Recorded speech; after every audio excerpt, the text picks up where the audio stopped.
give you some information on a series of incidents that took place in and around Birmingham city centre last night.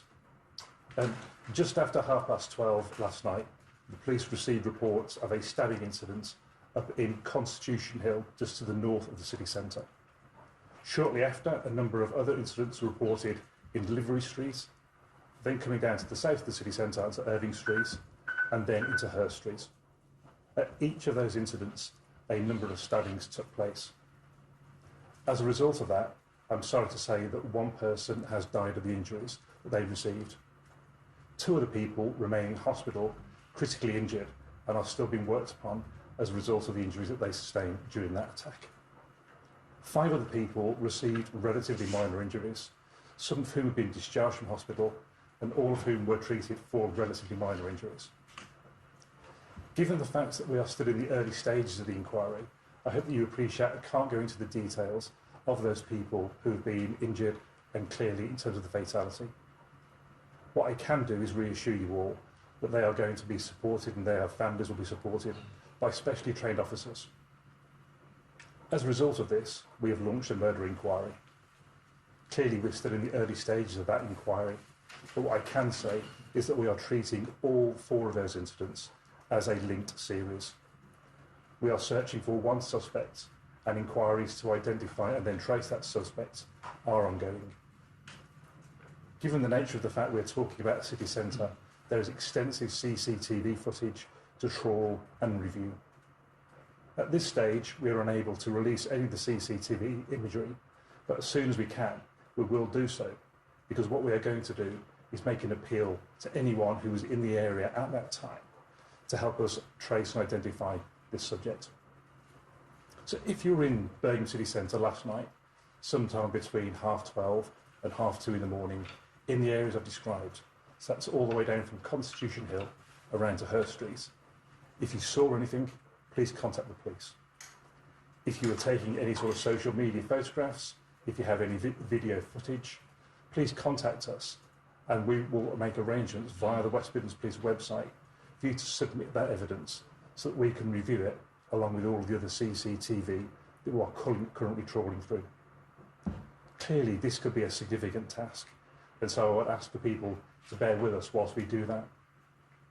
There are significant efforts taking place as I speak to trace this subject, and so all that we will say is that we've got a significant number of highly trained detectives reviewing the CCTV and reviewing all the other evidence that's going to be gathered from the scenes. The 4 scenes that I've described are all cordoned off, and they will all be subject to significant and forensic searching. Clearly, our main objective at the moment is to identify that subject, and our best way of doing that will be to gather and secure all the evidence from the scene. At the same time, because we haven't caught this offender as yet, I know there may be some people who are nervous. What I will say is that there is a significant uniformed police presence, both armed and unarmed, within Birmingham city centre today. So if people are coming to Birmingham city centre, I would say to them, don't be afraid, but be alert. Clearly, with all the stuff that we have ongoing around the pandemic, people are more wary of social distancing. But if you see people coming and approaching you who you're not happy with, then please do give them a wide berth. But what we are not saying at the moment is that Birmingham is not a safe place to be. Birmingham city centre, there will be pubs, there will be bars, there will be restaurants and there will be shops that will remain open. That's why we're putting an increased presence in the city centre to reassure people who are coming to work in those places and people who may be visiting, and for those who live in the city centre as well. So before I hand over to Mr Jameson, the Commissioner, I would just say to anyone, we will need your help, but we don't need your help in trying to approach whoever this subject might be. Leave that to the police. The way that you can help us is if you saw anything, contact us via the website, and there will be details on how you can upload that information into our inquiry room. Before I hand over to Mr Jameson, does anyone have any questions? Yeah, Phil Mackey again from BBC News. One eyewitness talked about some gunshots being fired. Were there any guns involved at all? There's absolutely no suggestion of guns being used. The injuries are consistent with people being attacked by knives. Those were the reports that came in, and there's absolutely no suggestion of gunshots. And in terms of the sequence of events, starts Constitution Hill, works through the city centre, ends up in Hurst Street. What about Irving Street? Where we Irving Street was third.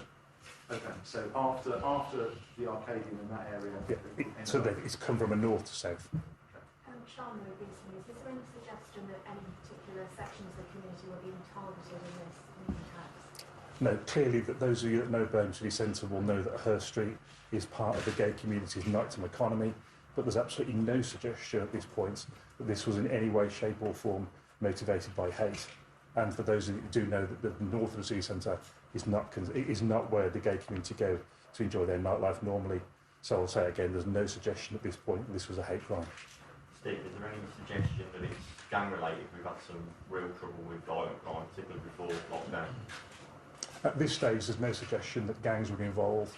The people who are victims of this attack are not sort of connected with gangs. At this stage, so we can't find a particular motive, but it does appear to be random in terms of the selection of the people who were attacked. Just additional to that, we saw officers pull a knife out of a drain in Edmund Street. Though I know from the timeline that you have, that's more towards the start of this and it progresses on. Any idea if that knife is connected yet? It's way too early to say whether or not that knife is connected with our inquiry. What I think it does suggest is the comprehensive nature of our inquiry, that already we've got people going down drains, we've got that level of detailed search that's taking place, which will hopefully reassure the people that we are doing everything we can do to both trace the offender in this nature and any weapons that might have been used. I know there was some suggestion that it was very busy last night. Can you give us an idea of what it was like? Obviously, people have to book tables and bars now, Yes. And there's some suggestion more people were turning up and hadn't booked. Could that be connected in any way in kicking off events, or is that totally unconnected? I've got no information that was connected, that was connected. Clearly, it was a Saturday night in Britain's second city. The nighttime economy is starting to pick up again, but there's no suggestion that these incidents were related to people squabbling over tables or not being able to get a booking. You say you're looking for an individual. How many arrests did you make last night? In relation to this incident, no arrests have been made as yet. No arrests as yet. No. But you're looking for one significant person. Correct. We're hearing reports that there were two large groups involved in a scuffle. Can you give us any more details about that? And also, do you have any information about where the person was killed? The suggestion, sorry, I don't want to go into the detail of where the person was killed as yet, because as I said, that there were a number of people who were attacked. And so what we want to do is make sure that the families of all the people are reassured that they know the information first, if that makes sense. We will be releasing details of that later on in the day and as the inquiry progresses. In terms of the group disorder you've described, again, there's no suggestion that which dreadful thing to say, but it might be a regular Saturday evening disturbance, that's connected in particular to it. But as yet, we're not ruling anything out, we've not ruled anything in. That will still be fully investigated. Tracy, Cagan on behalf of the Sun. Can you say, sir, whether the fatality is male or female and the age, please? We're not going into those sort of details as yet, thank you. Is it being considered that this may be terror-related and or counter-terrorism is assisting? There's absolutely no suggestion at all that this is terror-related. This is being treated as a homicide being investigated by West Midlands Police. And this went on for over 2 hours. How was the man not reprimanded? When did police first attend the scene, and how is the knifeman managed to escape? Well, the police attended the initial incident. They dealt with the victim who'd been attacked there, and then for those of you that know the city centre, this is a relatively unusual route to go from Constitution Hill to Hurst Street. There was no suggestion that people had seen him running out. Area searches were being made at the time, and so inquiries and searches were made. But unfortunately, the subject wasn't caught and still hasn't been. Have you got a description of the suspect, and is there any suggestion that these attacks were random? Certainly, addressing your second point first, it does appear to be a random attack because we haven't found any links between the victims, either in their nature or where they were socialising. And in terms of the description, we're not going to release that as yet, so we still are interviewing a number of witnesses and reviewing the CCTV, and a more detailed appeal will be come out for movements in relation to the subject in due course. But at the moment, all we want to do is people to submit them their CCTV, and if they've got anything else to add, to contact us via the website. Can you confirm the I can confirm those moments. And how many of the 5 who were injured remain in hospital? You said several had been discharged. Do you know how many? Off the top of my head, I don't know, unfortunately, sorry. So Steve, sorry, Richard at PA Media again. You've got a lone individual attacking people at random on a busy Saturday night in Birmingham who is still at large.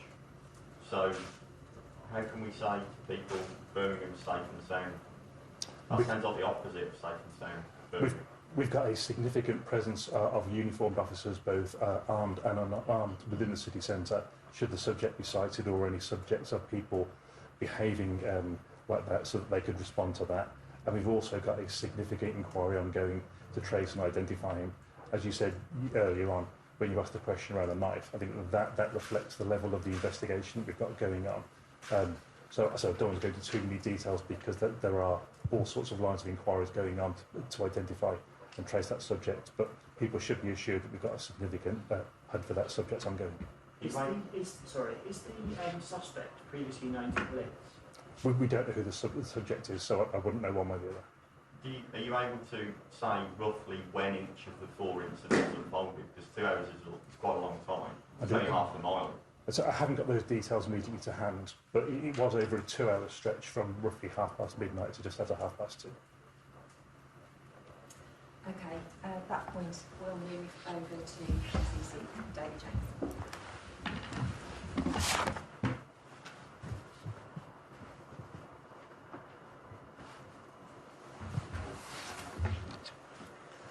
Thank you, Chief Superintendent. I'm David Jameson. I'm the Police and Crime Commissioner for the West Midlands, and I am very sorry that we're here today on a Sunday morning reporting on the most dreadful events that happened last night here in the centre of Birmingham. Can I firstly say that our thoughts today are particularly with the families of those, certainly the person who's died, and those people who are injured, and of course the victims and other people that may have been traumatised by the events last night. Also, can I say a word of thanks to the police. As ever, when there's violence, it is the police who are running towards the problem and not away from it. And I do commend the officers that were there last night, doing their work as they always do on a Saturday night, keeping us all safe. And also commend the hospitals and the ambulance service as well for the work that they have done as well. I know that the inquiries will be very thorough, and I appreciate there are reasons why more detail can't be given at the moment. I'm sure the Chief Superintendent will be passing out more detail to the media as it becomes available and as it becomes appropriate within the context of the inquiries.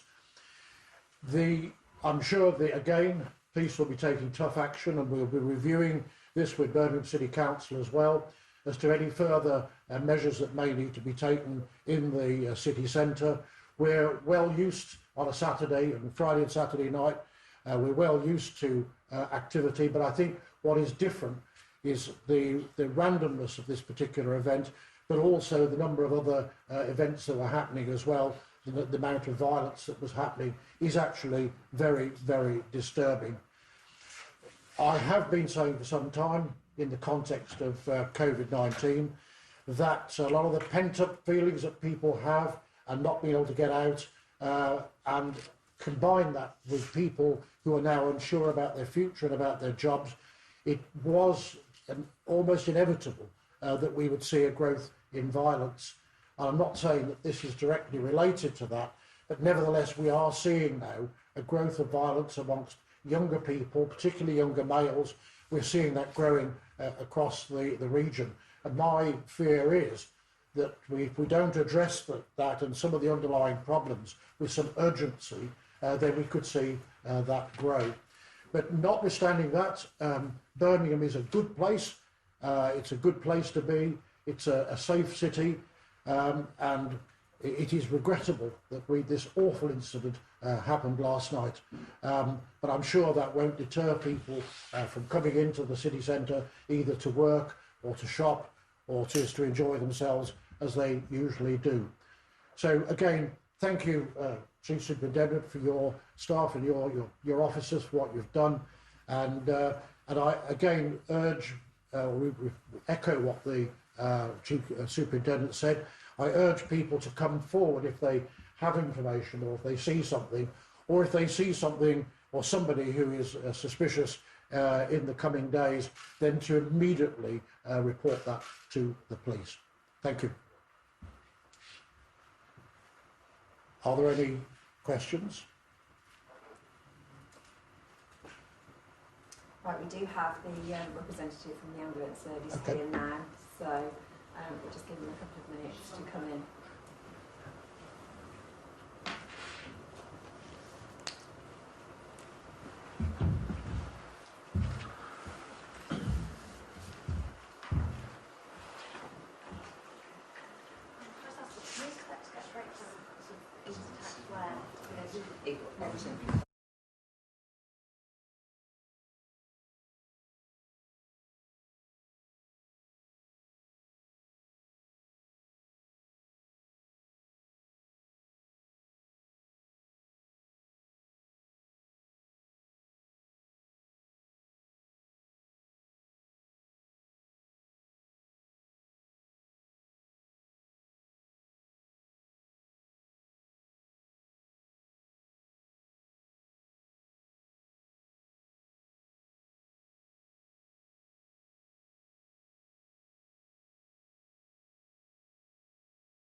Good morning all.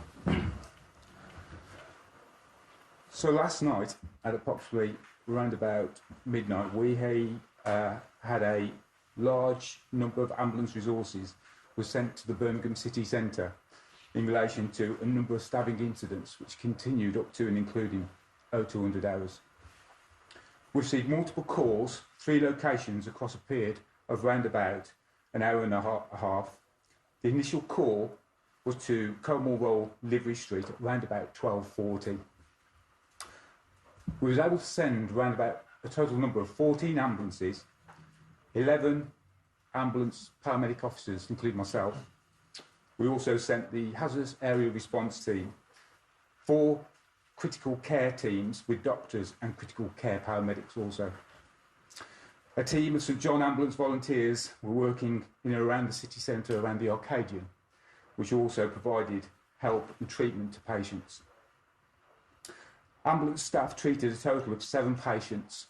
5 were taken to the new Queen Elizabeth Hospital in Birmingham. 3 had suffered critical injuries, and sadly, 1 man had lost his life. It is, our thoughts and are with those families and friends are affected by this incident, which is completely and utterly tragic. 2 further patients were transported to Heartlands Hospital, and an 8th patient with minor injuries was not transported to with ambulance assets.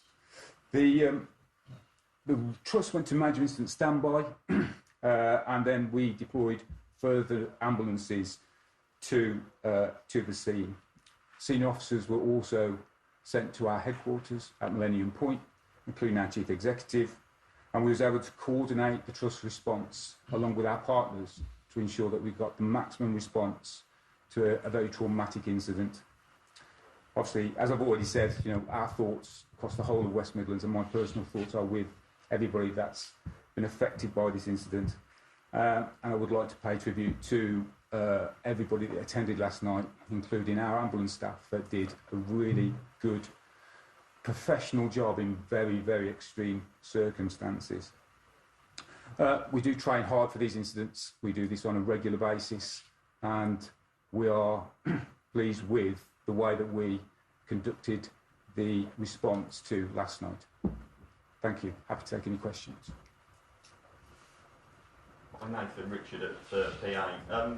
As this incident unfolded last night, I don't know if you've had a chance to debrief with the crews, but presumably they were met with a developing and ever more horrifying series of calls. And as far as your guys and girls were aware, the attacker was still out there at large. So are you able to give us an idea of what crews have sort of reported back to you in terms of their feelings, what they were seeing, that sort of detail? Well, unfortunately, on our streets across the whole of this country, stabbing incidents are not a rare occurrence. So, we did have a number of stabbings that occurred over a very, tight time frame last night. I suppose the one thing that was really difficult about the incident, really, when you start to look at it, was around, we had 5 locations. So with those 5 locations and the way that it actually went and progressed through, we continually updated our crews to the radios to ensure that we put safe messages out. We monitored for further incidents across the whole of the city centre to ensure that, we was able to keep them safe, which is our, one of our primary concerns. And also, we was able to debrief the crews afterwards to ensure that they are completely supported. It's a big thing for us to be able to do, and it's something that we do on a regular basis to ensure that they are completely supported. We had specialist assets there that could deal with any sort of mass casualty incident that did occur and could occur. And they had specialist equipment to be able to treat people within those areas if we needed to go in to actually, treat those patients. Sean Lloyd from Leeds News. Can you just confirm, I think you just said 5 locations, and the police said 4 locations. Is it just possible to, can you give us exactly? Yeah, so with the locations in total, there was 2 really quite close in total, so we had multiple calls to the incidents. You could actually say that one of the incidents was very close, and therefore you could count that as one, particularly around the sort of Hurst Street and Cobble Road area. All right, so that's the Hurst Street, Cobble Road. Yeah. Josh, obviously. Oh, Josh. A lot of venues in Hurst Street in particular have been equipped with bleed kits. Did any crews see any civilian first aid? No, we was there really quite quickly. By all accounts, we were there within minutes of the initial call. So for us to be able to get into that sort of situation didn't really develop at that time because we were well resourced and we was able to, deal with the patients as soon as the calls came in. And Channel 4, so you obviously debriefed the crews when you got back. How shaken up were they by the event? They were okay, actually. So, I think things like this, unfortunately, as I said earlier, they deal with this type of incident, particularly around the city centre, sometimes on a fairly regular basis, which is not right, but it is a fact of life. But they were slightly shaken by the overall incident. But I think they were dealing with that patient and probably wasn't completely aware of the surrounding events that were happening tactically and strategically. So. Rajiv from Active News, you talked about this being tragic and traumatic and how crew members were supported. Can you just give us an idea of how different this was compared to other incidents? I know you said that staff are used to dealing with incidents, but just give us an idea of the scale and how different this was.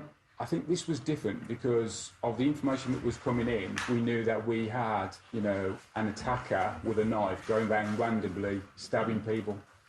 Where most of the incidents, obviously, that we attend, are a single person that attacks a single individual. So the fact that this was slightly different and slightly challenged and slightly more traumatic is that we had an ongoing incident and therefore we didn't really know at what point that would end. So, as the night went on, there was a heightened state of awareness, definitely with the commanders and also with the ambulance staff to ensure that we was able to put, a real focus on supporting those staff members throughout the course of the night. Because obviously, as the news started to come out across, obviously, the crew rooms, etc., is making sure that we kept everybody calm and that we had the situation under control, which we did. There must have been an element of fear because on one hand they're trying to deal with the situation that's unfolding, but as you said, not knowing where this person is. And I think that's why support is extremely important in these situations. Doing it live is very difficult. We've seen from a number of instances that have happened in the past few years that supporting crews, particularly in an ambulance perspective, is really challenged. But we was able to do that fairly live last night with the amount of resource and managerial cover that we had on. So, that's not unusual for us, really, to be fair. Thank you. Steve, can I just clarify a couple of things with you? Sorry. I else Sure. can be another mic. Yeah. Sorry. Do you actually have a description of the attacker? At this stage, there are a number of descriptions that have come in because of the nature of this happens with witnesses, and that's why it's really important that we aren't releasing a description of the suspect at the moment. We want to make sure we get this right, because we've seen too many inquiries where vague or the wrong descriptions get circulated, and that then has a number of implications for the investigation thereafter. What we're also trying not to do is to create a climate of fear, and that anyone who then broadly matches this description of people, because there'll be people who walk around the city centre who look vaguely like that, and we're trying not to create any sort of undue concern around the city centre. As soon as we've got some more details, then we will be releasing them through the investigation. But surely you must admit, if you're out shopping in Birmingham yesterday, and I was in the centre yesterday, it was very busy, you're going to be concerned, aren't you? I can understand if some people are a little bit wary, and that's why we've got the extra officers out there today to provide that reassurance. As if we don't know what's led to this attack yesterday, but we suspect that this person's now going to they know what they've done. We've got significant resources looking for them and trying to identify through the CCTV what's actually happened, who the offender was, what they look like, and as soon as we've got those sorts of details, when we've got some reliable imagery, then we'll be circulating that and sharing it more broadly to seek people's help. Okay, thank you very much everyone for attending. Thank you for